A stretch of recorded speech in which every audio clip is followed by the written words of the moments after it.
সবাইকে আমন্ত্রণ জানাচ্ছি নেক্সাস লেডিস ক্লাবের আড্ডায়। আমি নাদিয়া হক আছি আপনাদের সাথে আড্ডা দেওয়ার জন্য। আর আমাদের স্টুডিওতে আছেন তিনজন চমৎকার বন্ধু যারা আমাদের সাথে আড্ডায় মেতে উঠবেন। আমাদের আজকে আড্ডার টপিক কি বলবো, আগে পরিচয় করিয়ে দিই কারা আছেন আমাদের সাথে। আমাদের সাথে আছেন সোমা দেব, শিক্ষক ও লেখক। তার পাশেই আছেন আইরিন নিয়াজি মান্না, শিশু সাহিত্যিক ও সাংবাদিক। একেবারে শেষের দিকে আছেন সাদিয়া পিঙ্কি, কন্টেন্ট ক্রিয়েটর। কেমন আছেন আপনারা? খুবই ভালো। এখানে বসে আরো ভালো লাগছে। হ্যাঁ, আমারও ভালো লাগছে। আমি তিনজনকে পেয়েছি কারণ আজকের টপিকটা খুব মজার। সো আমি একটু টপিকটা বলে দিই, তারপর আমরা আড্ডায় মেতে উঠবো। আমাদের আজকের টপিক হলো জীবন যেখানে যেমন কেমন। সো এই কেমন এটা নিয়েই আমরা আজকে আড্ডা দেব আপনাদের সাথে। এবং আপনারা আপনাদের জীবন নিয়ে কথা বলতে চাইলে কি করতে হবে? জুমে চলে আসতে হবে। জুম আইডি এবং পাসওয়ার্ড দেওয়া আছে স্ক্রিনে। আমরা অবশ্যই আড্ডায় যাব কারণ আজকের টপিকটা তো সুন্দর, জীবন যেখানে যেমন। অনেক কিছু জানবো, অনেক কিছু শুনবো। তবে একটু করে আপনাদের ব্যাপারে জেনে নেই। আপু, লেখক থেকে শিক্ষক নাকি শিক্ষক থেকে লেখক, কোনটা আগে? আসলে আমার লেখালেখি শুরু তো অনেক আগে। আমি যখন খুব ছোট তখন আমি আমাদের ভোরে কাগজে দৃষ্টি কুটুম পাতায় মাঝে মাঝে লিখতাম। খুব ছোট তখন আমি, তো ওই লেখালেখিতে আসলে অনেক গ্যাপ পড়ে গেছে। কিন্তু তখন থেকে তো শুরু, তখন থেকে শুরুই বলা যায় সেটা। আর শিক্ষকতা পেশায় এসেছি আমি 2010 সালে। আমি একটা প্রাইভেট ইউনিভার্সিটিতে জয়েন করেছিলাম। এখানে মানে শুরুতেই ইউনিভার্সিটির টিচার? হ্যাঁ। আল্লাহ। আর স্টুডেন্টরা কি শিক্ষক মনে করতো? আরো 14 বছর আগে তখনও মানে কি বলবো, স্টুডেন্টই মনে করতে হয়তো। তারপর 2014 সালে আমি রাজশাহী ইউনিভার্সিটিতে জয়েন করি, ম্যাস কমিউনিকেশন এন্ড জার্নালিজম ডিপার্টমেন্টে। এবং আমার লেখা বই এই পর্যন্ত 7টা প্রকাশিত হয়েছে। তো এই 7টা বইয়ের মধ্যে এগুলো আমার 2020 সাল থেকে প্রকাশিত। তো তখন আসলে লেখার স্পিডটা অনেক বেড়ে গেছে। গ্যাপটা যে পড়ে গেছিল তখন ওই সময়টা বেড়ে গেছিল। তো এই 4 বছর আমি 7টা বই প্রকাশিত করেছি। সেটা হচ্ছে গল্পের, শিশু। কি টাইপের? আমি আসলে ছোট গল্প লিখি। আমার লেখার টপিকটা আসলে নারীর জীবন। যদি বলা যায় যে নারীরা যে বিভিন্ন রকমের, আসলে আমরা তো আসলে বিভিন্ন বাধা অতিক্রম করে এক একটা জায়গায় প্রতিষ্ঠিত, এটা খুবই বাস্তবতা। আসলে আমাদের সামাজিক প্রেক্ষাপট আমাদের একদম স্টেপ বাই স্টেপ যেতে হয়। একদম।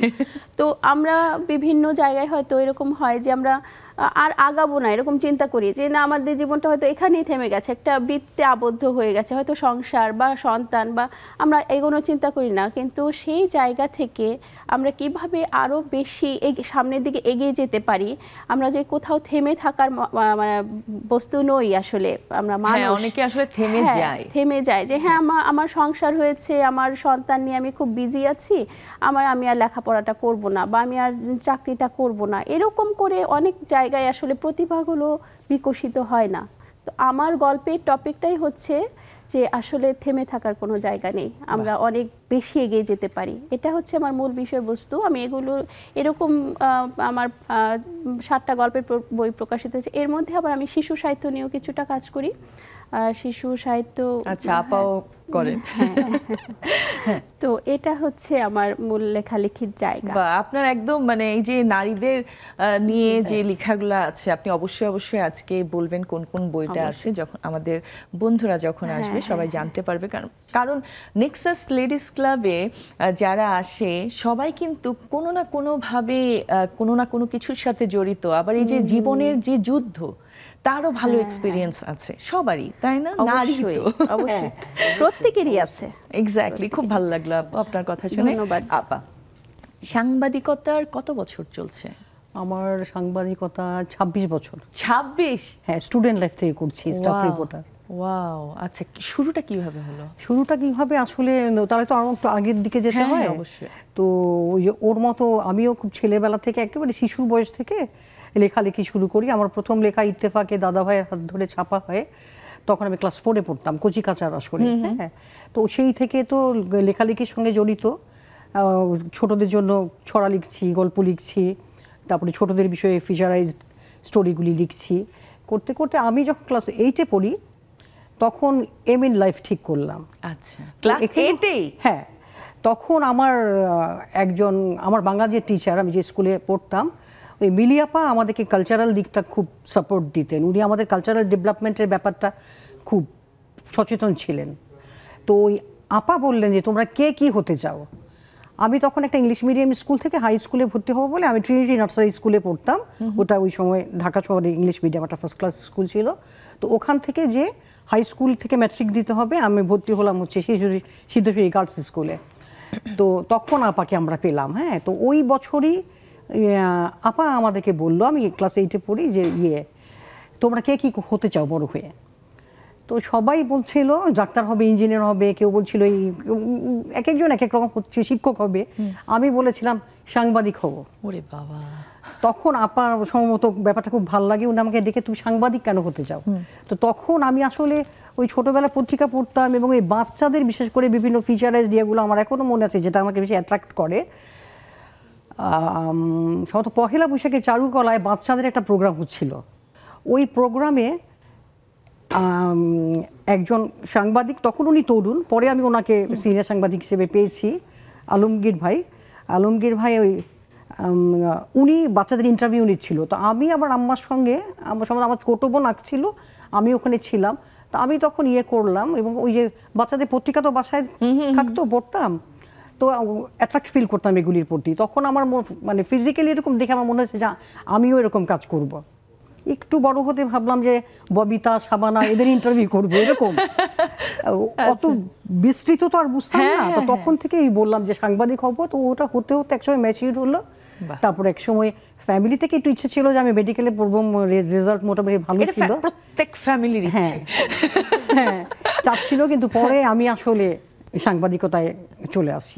বাহ বাহ, চমৎকার। আমার এটাই ভালো লাগছে শুনে, মানে আমরা সহজে ক্লাস 8-এ কিন্তু এত ফিক্সড হয়ে কোনো কিছু বলি না যে আমি ঠিক করি না আসলে। এক্স্যাক্টলি, হ্যাঁ বলি হ্যাঁ আমিও ডাক্তার হব, আমি ইঞ্জিনিয়ার হব, কিন্তু কোত্থেকে কোথায় কি চলে।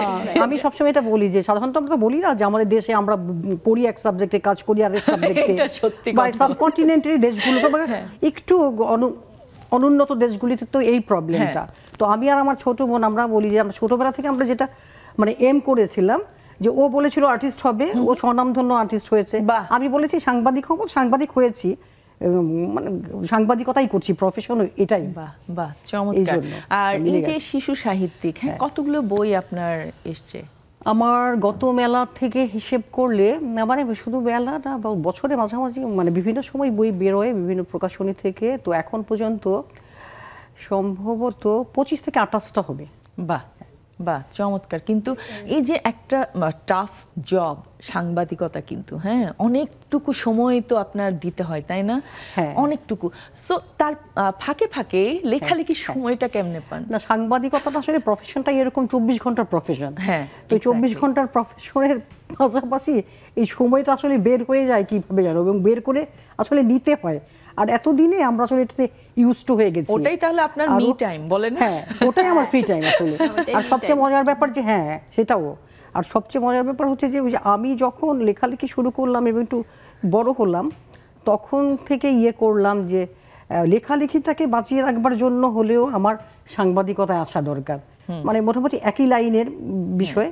হ্যাঁ, এর জন্য আসলে এই দুটোকে একসাথে খুব ভালো লাগলো শুনে। আপুর কাছে যায়, কন্টেন্ট ক্রিয়েটর, হ্যাঁ এই টার্মটার সাথে আমরা গত কয়েক বছর ধরে বেশ পরিচিত। সো এক একজন এক এক রকম কন্টেন্ট ক্রিয়েট করে। হ্যাঁ, আপনার এই যে চিন্তা ভাবনাটা, হ্যাঁ আমি কন্টেন্ট ক্রিয়েটর হব বা ভালো লাগছে বা এরকম অনেক কিছুই তো মাথায় এসছে নিশ্চয়ই, তাই না? সো শুরু থেকে একটু শুনতে চাই, কিভাবে শুরু হলো? আচ্ছা, এখানে মানে আগে আমি আপুদের অ্যাচিভমেন্টের কাছে আমি জাস্ট নগণ, আমি খুবই ছোট একজন মানুষ। কোনো ব্যাপার না। আচ্ছা, সো ওনারা যেটা বললেন, আমরা ছোটবেলায় সবাই লিখি যে ডক্টর হব, ইঞ্জিনিয়ার হব। সেম, আমিও ডক্টর লিখে আসছি, দেন আমার চান্স হয় না, আমি ইঞ্জিনিয়ারিং এ ভর্তি হয়েছি। অ্যান্ড আমার সব কিছু, ইভেন আমার পার্ট টাইম জব টব সব কিছু ইঞ্জিনিয়ারিং ব্যাকগ্রাউন্ডেই ছিল। আমি শিওর ছিলাম আমি এই লাইনটাতেই যাব।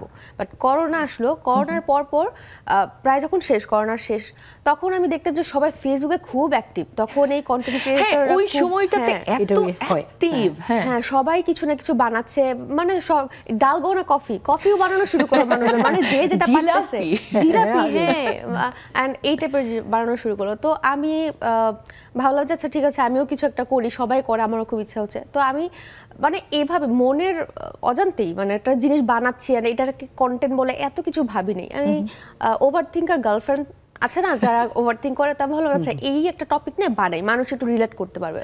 তো এটা বানিয়ে আমার তখন পেজ ছিল না কোনো, আমি একটা গ্রুপে দিয়েছিলাম যেখানে সবাই ওদের জিনিসপত্র শেয়ার করে। তো সবাই দেখি খুব পছন্দ করতেছে, সবাই খুব রিলেট করতে পারতেছে, মানে ওদের গার্লফ্রেন্ড বলার ওয়াইফ বলার সবাইকে ট্যাগ করতেছে।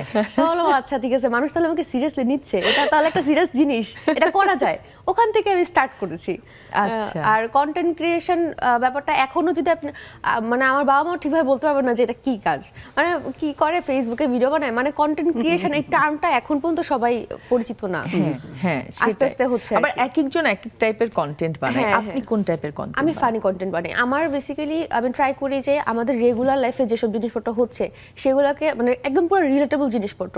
যেমন ধরেন একটা স্টুডেন্ট এক্সাম দিয়ে বের হয়ে সে দেখলো তার এমসিকিউ 30টার মধ্যে 28টা হয়েছে, বাট বাসা আসে ফ্রেন্ডের সাথে মিলে দেখলো যে 10টা হয়েছে বা 12টা হয়েছে। এই যে ব্যাপারটা আমি একটা ফানি ওয়েতে একটু ফুটায় তুলি যেন মানুষ রিলেট করতে পারে।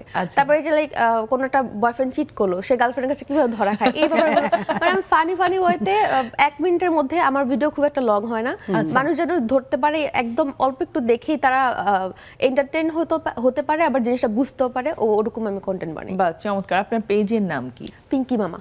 পিঙ্কি মামা, বাহ। এই নামটা কোত্থেকে আসছে, মানে এটা কি আপনি রেখেছেন নাকি কারো? মানে আমি টমবয় টাইপ ছিলাম ছোটবেলায় একটু, তো সবাইকে আমি মামা বলে ডাকতাম।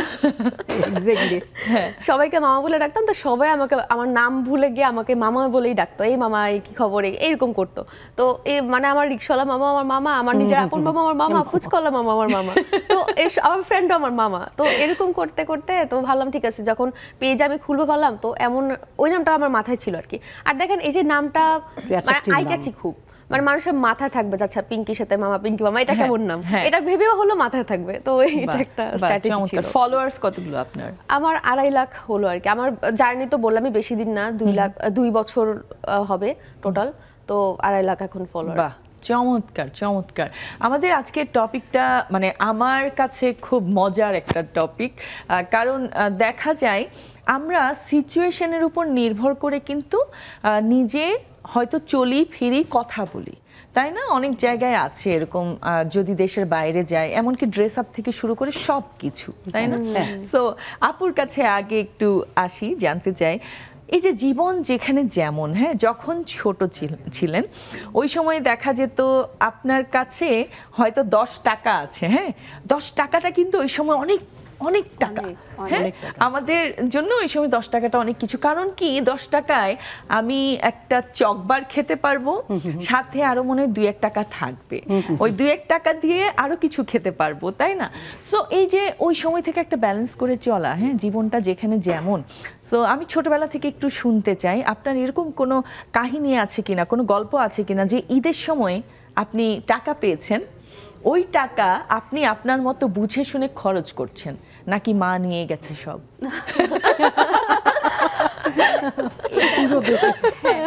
এরকম কাহিনী কিন্তু অনেক হয় যে যেমন ছোটবেলায় যখন আমি অনেক ছোট ছিলাম, তখন হয়তো আমাকে এসে কেউ গিফট করেছে কিছু, হ্যাঁ, ওই টাকার তো হদিস আমি আসলে জানি না, তাই না? এরকম তো হয়েছে। তো আমি যেমন আমার পূজার সময় আমার একটা সময় টাকা এটা পেতাম, তখন আমাকে হয়তো একটা জামা কিনে দেওয়া হলো, ওটা আবার আমার পছন্দ হলো না, বা এরকম হলো যে হ্যাঁ এই তোমাকে টাকা দিয়েছে, তুমি কি করতে চাও, ব্যাংকে জমাতে চাও, একটা হয়তো মাটির ব্যাংক থাকতো, এটা পছন্দ হলো না, হ্যাঁ হ্যাঁ হ্যাঁ ওটা পছন্দ হলো না। এরকম কিন্তু ঘটনা ঘটতেই থাকে যে আসলে আমরা বিভিন্ন সময় যে টাকা যেটা আমি একটু উল্লেখ করতে চাই যে হয়তো আমাকে 100 টাকা দিয়েছে, কেউ একজন, আমার বাবা বা আমার মামা আমাকে 100 টাকা দিয়েছে, এখন 100 টাকা আমি কি করব, এটা নিয়ে ভাবতাম যে এই 100 টাকা আমি একটা ড্রেস কিনবো, 100 টাকা একটা জুতা কিনবো, 100 টাকায় আমি টাকা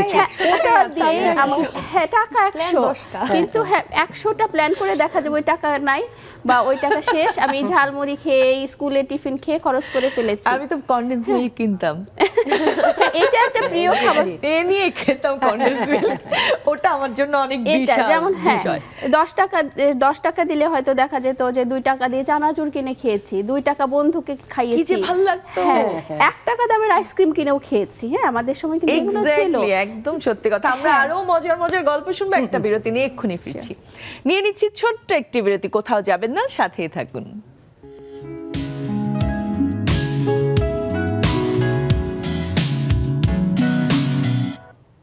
আবারও ফিরে এলাম আমাদের আড্ডায়। আড্ডা অলরেডি জমে গেছে। আপনারা যারা আমাদের সাথে আড্ডা দিতে চান তাড়াতাড়ি জুমে চলে আসেন। জুম আইডি এবং পাসওয়ার্ড দেওয়া আছে স্ক্রিনে। আজকের টপিকটা অনেক মজার, অনেক গল্প শুনবো, কারণ টপিকটা হলো জীবন যেখানে যেমন।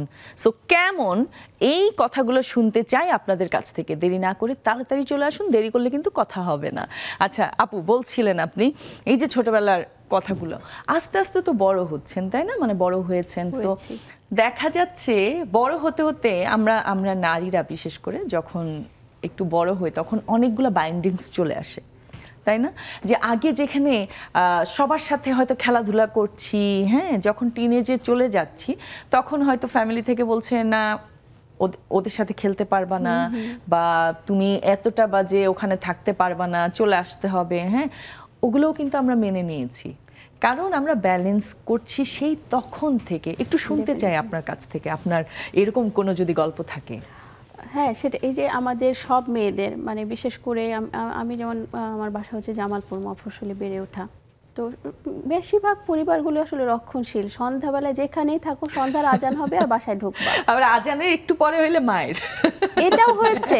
আমি একটা বাসায় লুডো খেলছিলাম, তো ওটা লুডো খেলা তো লুডো খেলা শেষ হয়নি, মাঝখান থেকে শেষ হয়নি, আজানটা হয়ে গেছে। বাসায় ঢুকে দেখি সবাই খর্বহস্ত। হ্যাঁ, তুমি কোথায় ছিলে, কেন ওই বাসায় তুমি দেরি হলো কেন? হ্যাঁ, আবার এই বিষয়টা আমি আমার ছোট ভাইয়ের উপর চালিয়েছি। ক্রিকেট খেলতে দেরি হয়ে গেছে, আমি যেহেতু শাসনের মধ্যে ছিলাম, আমি আমার ছোট ভাইয়ের উপর চালিয়েছি।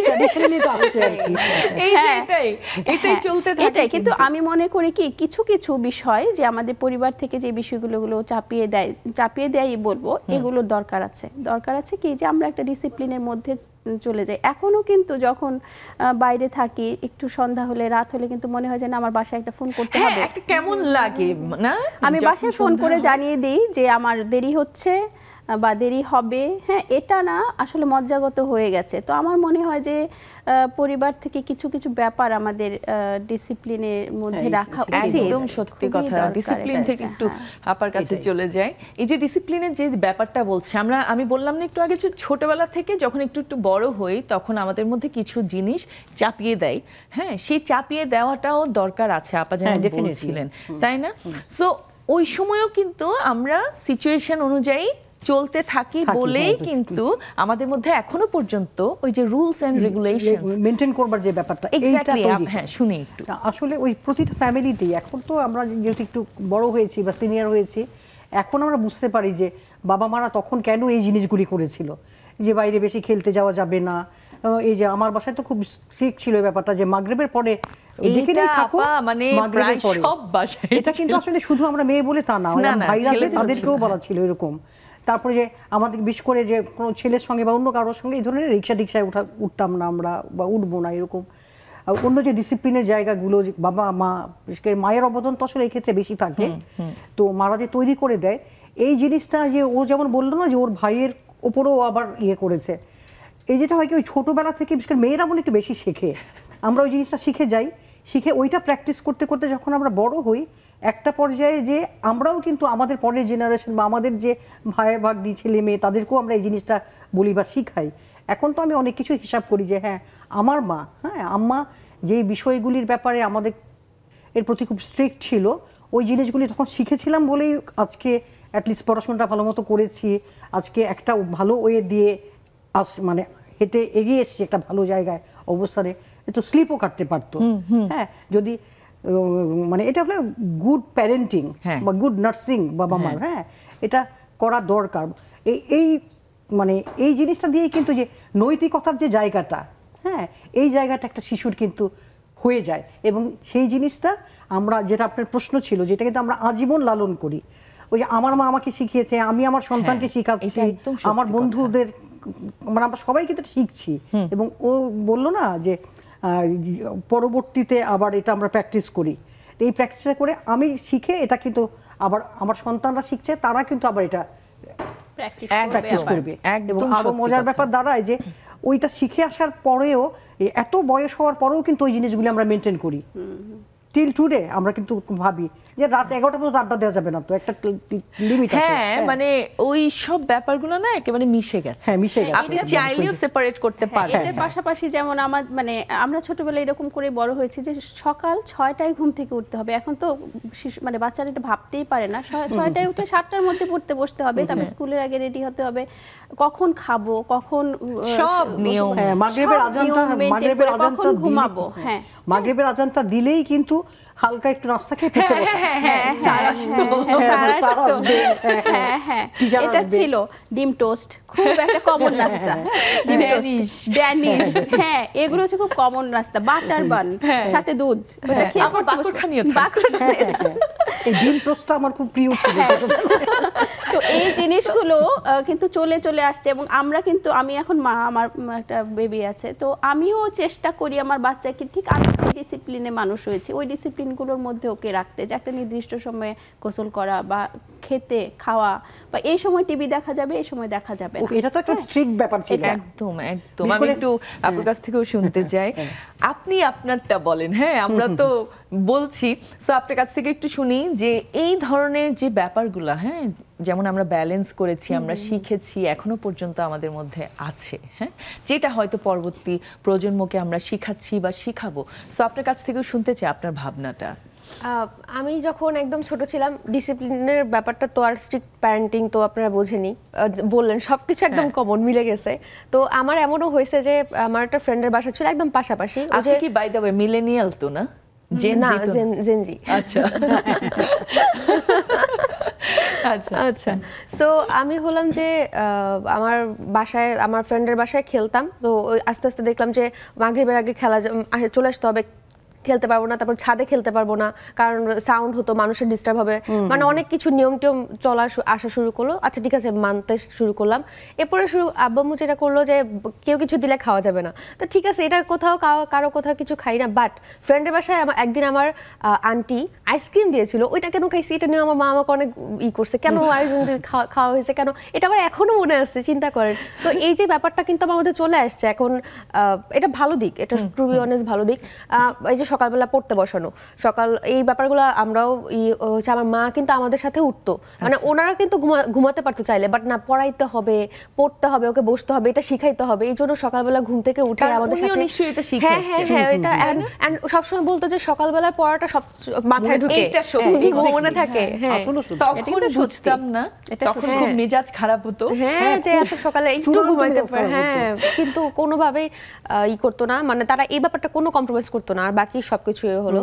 আর এই যে আমার মা আমাকে কলেজ লাইফ পর্যন্ত উনি খুব মানে স্ট্রিক্ট, খুব ডিসিপ্লিনের মধ্যেই করেছে। এরপর ভার্সিটিতে ওঠার পরে উনি বলেছেন যে এবার তুমি নিজে চলতে পারবা। আর আমি এটা ফিল করেছি যে হ্যাঁ, আমি এই যে ব্যাপারটা আমার মধ্যে চলে এসেছে যে আমি একটু লেট হলে বাসায় ফোন করে বলে দিই, বা আমি এমন, ওনাদের বিশ্বাস আছে যে আচ্ছা এমন জায়গায় যাবে না যে ইচ্ছা করে বিপদে পড়বে, এই টাইপের জিনিসপত্রগুলো হবে না।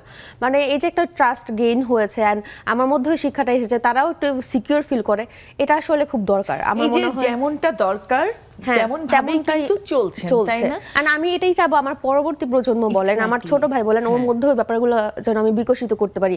এন্ড ওই যেটা বললেন আপু যে ওনার ভাইকে উনি, আমি সেম কাজ করি। আমার ভাইয়ের সাথে আমার 4 বছরের ডিফারেন্স, কিন্তু আমি এমন একটা ভাব ধরি যে আমি সব বুঝি।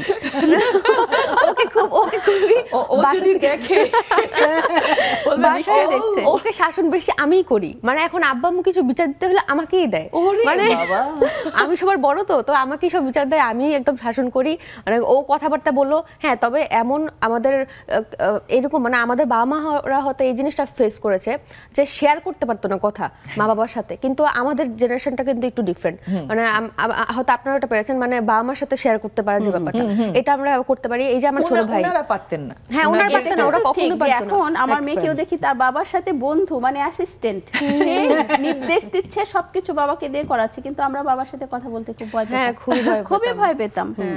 আমার ব্যাপার হলো বাবার সাথে কথা বলতে ভয় পেতাম, বাট ধরেন একটা প্রবলেম ফেস করতেছি বা কিছু একটা আমি বলতে পারতেছি অ্যাট লিস্ট। এক্স্যাক্টলি, আমরা আরো গল্প করব, আমাদের অনেক বন্ধুরা জয়েন করে ফেলেছেন। একটা বিরতির পর এসে সবার সাথে আড্ডা হবে। নিয়ে নিচ্ছি আরেকটি বিরতি, সঙ্গেই থাকুন।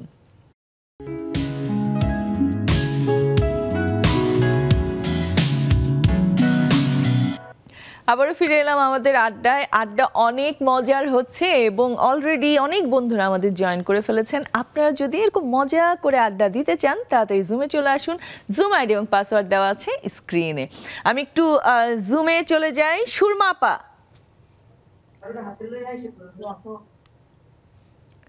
সুরমা আপা শুনছি না আপনাকে। শুভ সন্ধ্যা আপু, আসসালামু আলাইকুম। আমার কথা শুভ শোনা যাচ্ছে না সন্ধ্যা। আপু? শুভ সন্ধ্যা, ওয়ালাইকুম আসসালাম। আচ্ছা, আপনার কাছ থেকেও শুনতে চাই আপনার ভাবনাটা, যে যেখানে যেই সিচুয়েশন থাকে, হ্যাঁ, আমাদের কি ওই সিচুয়েশনের সাথে মানিয়ে চলা উচিত? অবশ্যই আপু, কারণ কি মানুষ কখন কোন অবস্থায় পড়ে বলা যায় না। বাঁচার তাগিদে এক এক সময় ভালো অবস্থাও আসে, আবার খারাপ অবস্থাও আসে। আমি আমার আঙ্গিক আমি একটু বলবো। আমি যখন পড়াশোনা করতাম স্টুডেন্ট লাইফে, তখন কিন্তু আমি আমার কেরিয়ার নিয়ে চিন্তা ভাবনা ছিল। একদম অনার্স পর্যন্ত, মাস্টার্স পর্যন্ত আমি মানুষের যে এই সময়টা প্রেম বা অন্যান্য বিষয়ে জড়ায় যায়, কিন্তু ওই সময় আমার শুধু কেরিয়ার নিয়ে চিন্তা ছিল। খুব একটা শাসনের মধ্যে চলাফেরা করতাম। তারপরে সেই শাসন থেকে যখন আমার বিয়ে হলো বা চাকরির লাইফে যখন আসলাম, তখন কিছু আস্তে আস্তে ফ্যামিলির দায়িত্ব আমার আসতে থাকলো। তখন আমার ওই স্টুডেন্ট লাইফ থেকে সিচুয়েশন পাল্টে আমার বাস্তবতার কারণে এমন কিছু কিছু কাজ করতে হয়েছে। যেমন আগে সন্ধ্যায় আমার মাগরিবের সময় মধ্যে ঘরে ঢুকতে হইতো, কিন্তু যখন আমি চাকরি করছি তখন দেখা গেছে যে আমার বাসায় যেতে যেতে 7টা-8টা বেজে গেছে। কিন্তু এই সন্ধ্যার সময় যে নিরাপত্তার বিষয়টা, তখন আমাকে চতুর্দিকে একদম খেয়াল রাখতে হতো যে না, আমি একটা মেয়ে মানুষ, আমি বাহিরে চাকরি করতে আসছি, আমার ছেলেদের সাথে মিশতে হচ্ছে বা অনেক মানুষের সাথে মিশতে হচ্ছে। তখন নিজেকে যে রক্ষা করার একটা ওই ওই সিচুয়েশনে আমি নিজেকে অন্যরকম ভাবে এক্স্যাক্টলি, নিজে অ্যালার্ট হয়ে গিয়েছিলেন। ধন্যবাদ। আসলে অনেকে আছে, সবার সাথে কথা বলবো, আমি সবাইকে অনুরোধ করছি ছোট্ট করে করে কথা বলে অন্যদেরকেও সুযোগ করে দেওয়ার। ধন্যবাদ সুরমা আপা। আচ্ছা, আরেকজন আছেন BNWA আপা। আপনার নামটা জানি না তো। নাদিয়া আপু, আমি আপনাকে দেখেই আজকে জয়েন করলাম। আমি ডায়েটিশিয়ান ফাতিমা জোহরা, আপনার সাথে লাস্ট গেস্ট হিসেবে ছিলাম। আচ্ছা, তো ফাতিমা আপা। জি জি জি। আচ্ছা, কেমন আছেন আপনি, বলেন? এই তো আছি, আমি চেম্বার থেকেই কথা বলছি আপনাদের সাথে। আমি প্রতিদিনই ভাবি যে জয়েন করব, কিন্তু আজকে ফাইনালি জয়েন করেই ফেললাম। Very good. এখন আপনি আপনার ভাবনাটা বলেন। জীবন যেখানে যেমন, আমাদেরকে এটা মানিয়ে নিতে হয় কি হয় না, একটু শুনতে চাই। আমি যেহেতু হেলথ প্রফেশনে আছি, আমি এই রিলেটেড কথাটাই আমি বললে আমার মনে হয় সবচেয়ে বেশি ভালো হবে। অবশ্যই। এর সাথে কিন্তু আমরা খুব রিলেট করতে পারি কোভিড এর কথা। পুরো পৃথিবী যখন কোভিডে আক্রান্ত, আমরা কিন্তু অ্যাডাপ্ট করতে পেরেছি। যেখানে ওয়েস্টার্ন কান্ট্রি গুলোতে প্রতিদিনে লাখ লাখ মৃত্যু মিছিল, সেখানে কিন্তু আমাদের দেশে তুলনামূলক মৃত্যুর হার কিছুটা কমেছে। কারণ কি? কারণ হচ্ছে আমরা জীবাণুর সাথে আগে থেকেই অতপ্রতভাবে এটা ভালো ছিল। অনেকে বলেছে যে বাচ্চাকে যেতে দিচ্ছে না, মিশতে দিচ্ছে না, করতে দিচ্ছে না। এটা কিন্তু আসলে হ্যাঁ, এটা ডিসিপ্লিনের জন্য ঠিক আছে, কিন্তু আমি বলবো বাচ্চাদেরকে পড়াশোনার চেয়েও ফিটনেসের দিকে বেশি জরুরি। তাদেরকে প্রচন্ড পরিমাণে মোটিভেট করতে হবে খেলাধুলার জন্য, কারণ 1 ঘন্টা ফিজিক্যাল ফিটনেস খুবই জরুরি। সারা জীবন ভালো থাকাটা হচ্ছে মেইন, সুস্থ থাকাটা হচ্ছে মেইন। একদম সত্যি কথা। ধন্যবাদ, ধন্যবাদ আপা। মিষ্টি আপা। আপু আসসালামু আলাইকুম, শুভ সন্ধ্যা। ওয়ালাইকুম আসসালাম, শুভ সন্ধ্যা। এই যে আপা বলছিলেন কোভিডের বিষয়টা, আসলে কথাটা সত্যি যে আমরা ওভাবেই কিন্তু চলছিলাম, তাই না? সো যখন যে সিচুয়েশনে আসে আমরা কিন্তু অ্যাডপ্ট করতে পারি। আপনার ভাবনা শুনতে চাই। একদম নাদিয়া আপু, একদম ঠিক। আমরা মানুষ মাত্রই অ্যাডজাস্টেবল, মানুষ না প্রকৃতির সবাই। আপনি উদ্ভিদকে বলেন, আপনি ফাঙ্গাস, অর্কিড হবে হচ্ছে শীতের দেশে, আমাদের দেশে এইভাবে আল্লাহ তাআলা সৃষ্টিকর্তা আমাদেরকে অ্যাডাপ্টেবল ক্যাপাবিলিটি দিয়ে দিয়েছে।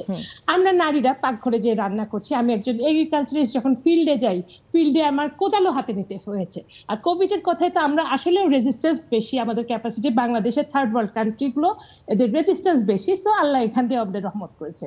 তবে জীবন যেখানে যেমন সবাই অ্যাডজাস্ট হয়ে যায় আপু। রাজার সিরাজউদ্দৌলাও মাটিতে হেঁটেছে মৃত্যুর আগে, তো অ্যাডজাস্ট আমরা হয়েই যাব, হতে বাধ্য আমরা, আমি এটা মনে করি। থ্যাংক ইউ আপু। হোসনে আরা আপা শুনছেন? হ্যাঁ শুনতেছি আপু, আসসালামু আলাইকুম। ওয়ালাইকুম আসসালাম। আপনি ছোট্ট করে আপনার ভাবনাটা বলতে পারেন, জীবন যেখানে যেমন সেভাবেই কি চলা উচিত কিনা? হ্যাঁ আপু ধন্যবাদ। আমি যদিও একটা কবিতা লিখছি কিন্তু এখন বলবো না যেহেতু সময় কম। ঠিক আছে আপু, কথাগুলোই বলি। হ্যাঁ, জীবন বহমান নদীর মতো, জীবন কখনো মলিন, কখনো রঙিন, কখনো মধুময়, কখনো কণ্টকময়। জীবন কখনো সমুদ্রের তলদেশে নিয়ে যায়, কখনো জীবন আনন্দে ভাসিয়ে বেড়ায়। তারপর জীবন আমাদের অনেক সুন্দর, জীবনে আমরা অনেক কিছু আমরা দেখতে পারি। আজ নেক্সাস লেডিস ক্লাবে এসে আমি প্রত্যেকের জীবন মনে করি যে সবার জীবনই এখন আলোকিত। নেক্সাস লেডিস ক্লাবের আলো আমরা সবাই আলোকিত এখন, আমাদের জীবন সবার জীবনই আলোকিত। বাহ, চমৎকার, ধন্যবাদ আপা। আচ্ছা, রেবেকা আপা। হ্যাঁ রেবেকা আপা, আপনার ভাবনাটাও শুনি, বলেন। শুভ সন্ধ্যা নাদিয়া। শুভ সন্ধ্যা। আমার ভাবনা বলতে আমি বলবো জীবন আসলে চলমান জীবনে আসবে বাধা বিপত্তি, সব মিলিয়ে চলতে হবে। তবে একটা কথা আছে না, নারীদেরকে যে পাত্রে রাখা হয় সে পাত্রে আকার ধারণ করে। তো সব মানুষের ক্ষেত্রে কিন্তু একই কথা বর্তায়। আমি বলবো ছেলে হোক মেয়ে হোক নির্বিশেষে জীবনকে আমি যেভাবে চালাবো, আমি অল্পর মধ্যে সন্তুষ্ট থাকতে পারলে অল্পেতেই আমি চলতে পারবো। আর বেশি দিকে তাকালে বেশি তখন আমাকে চাইবে, মানে টানবে। সেটা হচ্ছে আমার মনে হয় যেভাবে জীবন চলে স্বাভাবিক গতিতে সেভাবে চালানোটাই বুদ্ধিমানের কাজ, এবং আমি সেভাবেই চালানোর চেষ্টা করি। ধন্যবাদ সবাই। চমৎকার, ধন্যবাদ আপু। আমি আবার একটু স্টুডিওতে চলে আসি। এই যে আপুরা যে কথাগুলো বলছেন, আসলেই কথাটা সত্যি, তাই না? কখনো জীবনটা অনেক কঠিন, কখনো অনেক সহজ, কিন্তু আমাদের এই যে নারীদের যে কোনো পাত্রে রাখা হলে আমরা কিন্তু ওইভাবেই ওটার আকার ধারণ করতে পারি, তাই না? শুধু নারী না, আসলে পুরুষরাও পারে। হ্যাঁ, পুরুষরাও পারে, তাই না? মানে একদম খুব সিমালটেনিয়াসলি কিন্তু করে যেতে হয়। আপা শুনতে চাই আপনার কাছে। আসলে অ্যাজ এ হিউম্যান বিং আল্লাহই মনে হয় মানুষকে এই ক্যাপাসিটিটা দিয়ে দেয় যে সিচুয়েশন ডিমান্ডে সে ওই পরিস্থিতিটা মুখোমুখি হয়ে ফেস তো করতেই হয়। ধরে এখন আমি বাঘের মুখে পড়েছি, ওখান থেকে বেঁচে আসার জন্য আমাকেই কিন্তু লড়াই করতে হবে। তো আমি তখন এখন পুরুষ হোক আর নারী হোক, যেই হোক, ওখান থেকে সে আসলে উত্তরণের পথ খুঁজবে।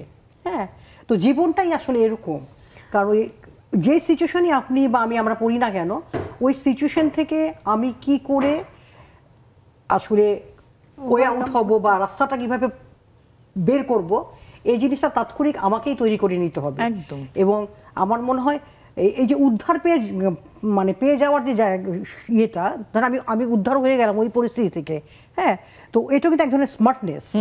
হ্যাঁ, আপনি যে ওই পরিস্থিতিটা ফেস করে ওখান থেকে বেরিয়ে আসতে পারলেন। আর এর জন্যই আসলে বলা হয় যে কঠিনটাকে কঠিন বলে দেখতে হবে, সহজটাকে সহজ করে দেখতে হবে, যদি ওইভাবে দেখেন। আর যদি ওই যে জীবন যেখানে যেমন যেটাকে যদি বলেন, তাহলে আমি একটা কথা আমরা প্রায় বলি যে আসলে জীবনকে কাটাতে হয় না, জীবনকে উপভোগ করতে হয়। জীবনকে যদি আপনি উপভোগ করেন তাহলে দেখবেন জীবন অনেক ইজি হয়ে গেছে। আমাদের তো আসলে অনেক রকমই ঝামেলাই আসবে জীবনে, আসবে না? অনেক রকম ঝামেলাই আসবে। ওই ঝামেলাগুলোকে আপনার আসলে সঠিক চিন্তাধারা দিয়ে ফেস করতে হবে। ফেস করলে আপনি একটা উপায় পেয়ে যাবেন। আর আপা যে বললেন যে নারীকে যে পাত্রে রাখা হয় সেই পাত্রের আকার ধারণ করে, এটা অনেকটাই সত্যি। কেন নারীদের ধৈর্য সহ্য ক্ষমতাটা কিন্তু অনেক বেশি। এটা আমি কিভাবে যেন অনেক বেশি। হ্যাঁ, অনেক বেশি। যে একজন নারীকে দেখেন, মানে সাধারণ আমরা যে গতানুগতিক যারা আছে, একটা দেখেন খুব বড় স্ট্রাগলের জায়গা হচ্ছে তাকে যখন বিয়ে দিয়ে দেওয়া হয়, সে একটা চির পরিচিত একটা গণ্ডি ছেড়ে একদম নতুন একটা জায়গায় এসে কিভাবে অ্যাডজাস্ট করে সেই ফ্যামিলির একজন সদস্য হয়ে উঠছেন, এটা কিন্তু একটা চ্যালেঞ্জের ব্যাপার, যে কেউ পারবে না। এটা বিশাল বড় জীবন। এবং আমরা বিগত সময়গুলোতে যে অনেক ছোট বয়সে বিয়ে দেওয়া হতো, 16-17 ওই বয়সে এসে তারপরে তো পারিবারিক নানা ধরনের জটিলতা থাকে, সেগুলোকে মানিয়ে নিয়ে শেষ পর্যন্ত সে সেই পরিবারের একজন কি বলবো কর্ত্রী হয়ে ওঠেন। এই যে হয়ে ওঠার জায়গাটা তাকে কেউ শিখিয়ে দেয় না কিন্তু। একদম একদম। আমরা আরো গল্প করব, আরেকটা বিরতির সময় হয়ে গেছে। নিয়ে নিচ্ছি ছোট্ট একটি বিরতি, কোথাও যাবেন না, সাথেই থাকুন।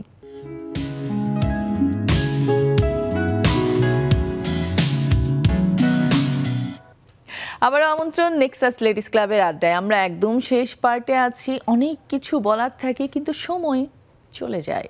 সো আমরা একটু স্টুডিওতে কথা বলে তারপরে চলে যাচ্ছি জুমে। আপু, এই যে সবাই যে কথাটা বলছে, হ্যাঁ আমাদের নারীদের আসলে ধৈর্য শক্তি অনেক এবং আমাদের ওই কোয়ালিটি আছে যেখানে আমরা একটু ফ্লেক্সিবল, তাই না?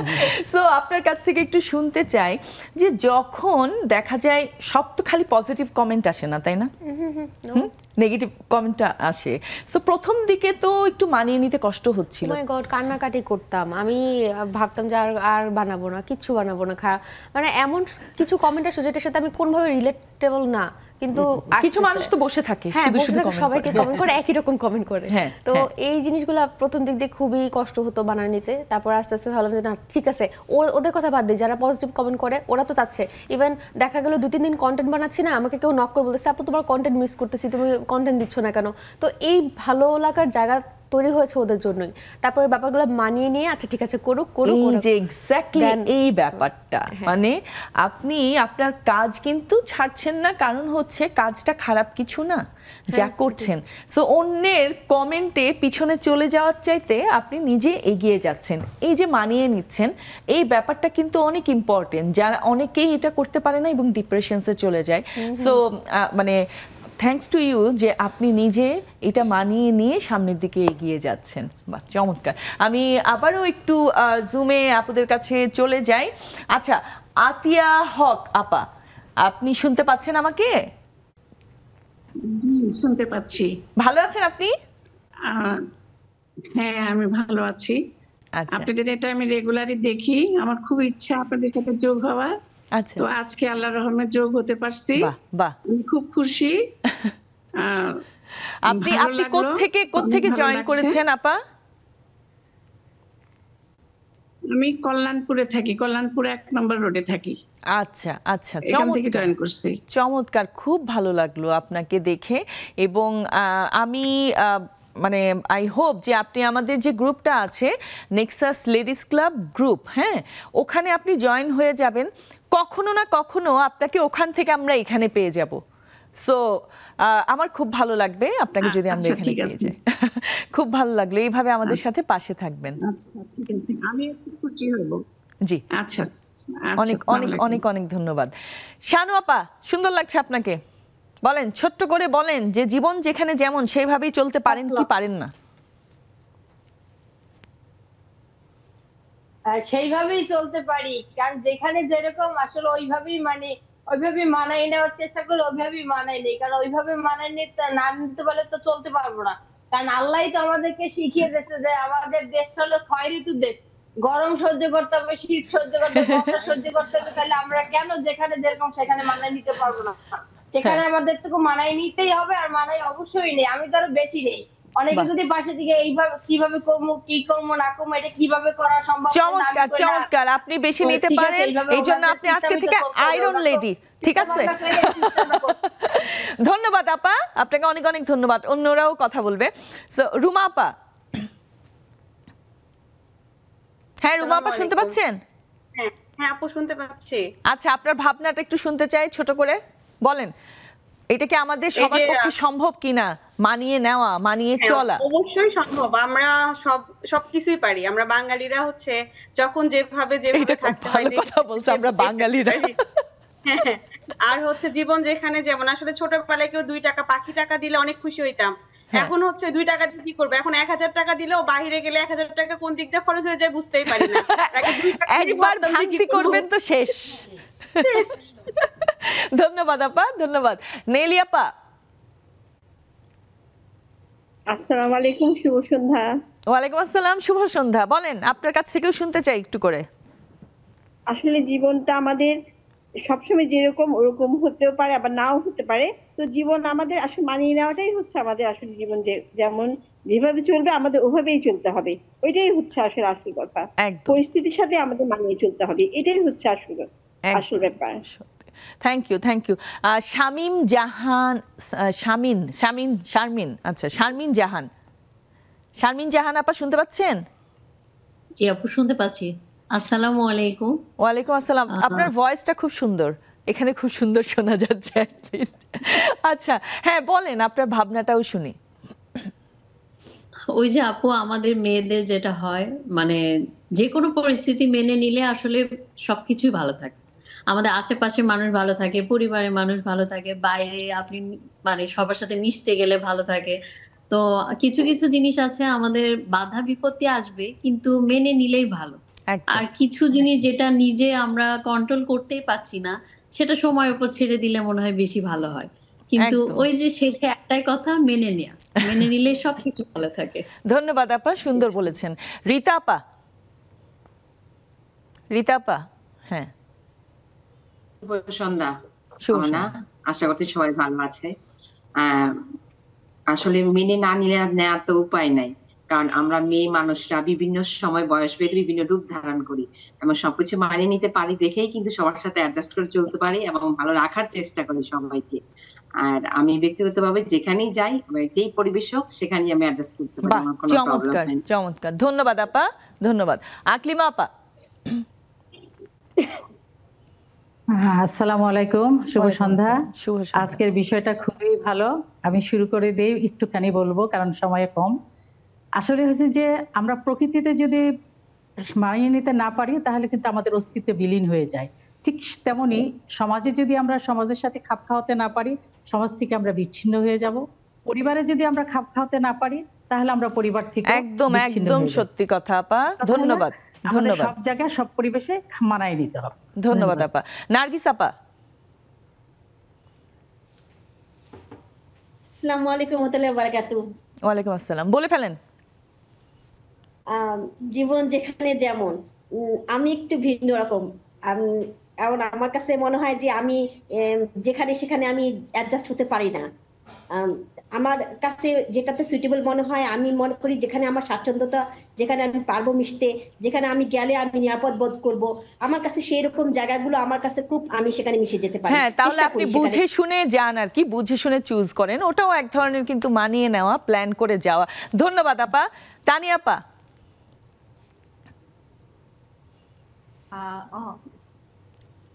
কেমন আছেন সবাই?